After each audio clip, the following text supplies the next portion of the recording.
নমস্কার, সবাইকে সুপ্রভাত। আজকে রবিবার, রথের দিন, তাই কাঁঠালও নিয়ে আসছে। কাঁঠালটা বেশি পাকেনি, কাঁচাই আছে এখনও, তাই রোদে রাখা হয়েছে। আর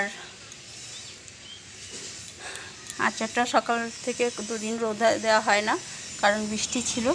আচারটা আমি রোদে দিয়েছি,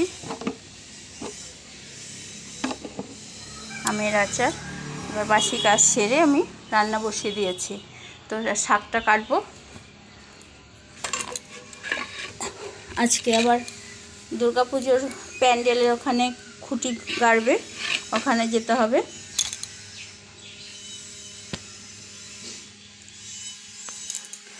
আজকে ওয়েদারটা তো খুবই ভালো লাগছে এখনও, তবে অল্প অল্প মেঘ করে আসছে। এই যে মেঘ হচ্ছে, অল্প অল্প শুরু হচ্ছে, মনে তো হচ্ছে বৃষ্টি হবে।